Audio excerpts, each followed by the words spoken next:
গাছের পাতা খুবই উপকৃত। প্রিয় দর্শক, আমি এখন আপনাদেরকে দেখাচ্ছি, এগুলো হইলো আকন পাতা, পাশেই দেখতেছেন আকন ফুল। আমার যখন দাঁতে ব্যথা হয় তখন আমি প্রচন্ড ব্যথায় আমি ভুক্তভোগী। তখন আমি কিন্তু ডাক্তারের দোকান থেকে অনেক ওষুধ খেয়েছি, কিন্তু আমার সার্বক্ষণিকের জন্য কিছুক্ষণের জন্য দাঁত ব্যথা চলে যায়, এর পরবর্তীতে আবার দাঁত ব্যথা দেখা দেয়।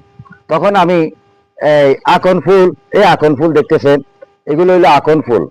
আকন ফুল লইয়া যখন আমি পানিতে দিয়ে সিদ্ধ করে ওই পানিগুলা দিয়ে আমি কুলি করি, তখন কিন্তু আমার দাঁতের ব্যথাটা নিমিষে চলে যায়।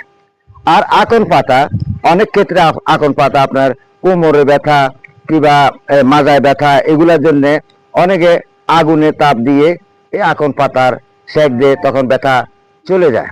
আর আকন পাতার আমি আরেকটা গুণাগুণ পেয়েছি, আমার এখানে দাউদ হয়েছিল। দাউদ যখন হয়েছে, সেই দাউদের চতুর্দিকে মানে একেবারে চুলকাতে চুলকাতে পানি বাইরিয়ে যায়, অসহ্যকর লাগে।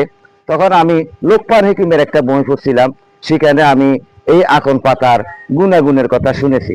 তখন আমি ওইখানে পড়ার পরে দেখলাম যে তারা যেটা বলছে যে আকন পাতার যে কষগুলা হয়, যে ক্ষীরগুলা হয়, সেই ক্ষীরগুলা যদি আমি এই দাউদের মাধ্যমে ব্যবহার করি, তাহলে এই দাউদ আমার ভালো হয়ে যাবে। তখন আমি কি করছি, আমি ভালোভাবে চুলকাইছি, চুলকাইয়া সেখানে গরম পানি দিয়ে ধৌত করছি। যেখানে আমার দাউদ উঠছে সেখানে ধৌত করার পরে আমি আকন পাতা শুকনা ন্যাকড়া দিয়ে আমি মুচ্ছা আকন পাতাকে ঠিক এইভাবে বাংছি। এইভাবে ভাঙার পরে এই যে দেখতেছেন এখানে, এই যে স্ক্রিনে দেখা যাচ্ছে যে ক্ষীরগুলা বাইর হচ্ছে, এই যে দেখতেছেন ক্ষীর বাইর হচ্ছে, এই ক্ষীরগুলা এইভাবে হাতের আঙ্গুলে নিয়ে এইভাবে যখন লাগিয়ে দিয়েছি, লাগিয়ে দেওয়ার পর শুধু একবার লাগাইছি, আর এর পরবর্তীতে আর লাগাইতে হয় নাই। তাই আমার এই দাউদ আর চলে গেছে, যে আর হয় নাই। তাই আকন গাছের কিংবা আকন পাতার, আকনের ফুলের অনেকটাই গুণাগুণ। আপনারা যদি ইউটিউব চ্যানেলে সার্চ দেন, তাহলে সেখানে আপনারা এই আকন পাতার কিংবা আকন ফুলের কি গুণাগুণ, এই গাছগুলা কিন্তু আমাদের আশেপাশে বাইরাঙ্গিনায় রাস্তার ধারে হয়ে থাকে। আমরা হয়তো ঔষধি গাছ চিনি না বিদায় আমরা এগুলারে মূল্যায়ন দিতে পারছি না। তাই অনেক কবিরাজারা কিন্তু এই গাছগুলা খোঁজে।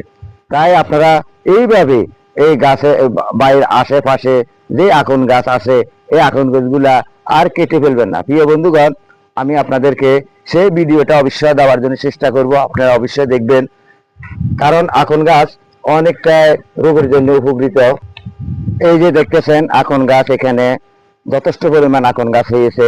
যেখানে সেখানে আকন গাছ, গাছ জংলার ভিতরে আকন গাছ কিংবা আকন গাছের ফুল, এই যে ফুলগুলা ফুটছে, এই ফুলগুলা যদি আপনি গরম পানির সাথে সিদ্ধ করে কিংবা ফুলগুলা দিয়ে সিদ্ধ করে আপনি কুলি করেন, তাহলে কিন্তু আপনার দাঁতের ব্যথা নিমিষে চলে যাবে। এই যে দেখতেছেন এখানে যথেষ্ট পরিমাণ আকন গাছ হয়েছে, আকন ফুল ফুটে রয়েছে। তাই আপনারা কখনো আকন গাছ কেটে ফেলবেন না। আশা করি বুঝতে পারতেছেন। তাহলে আপনারা আকন গাছের চাষাবাদ করার জন্য চেষ্টা করবেন।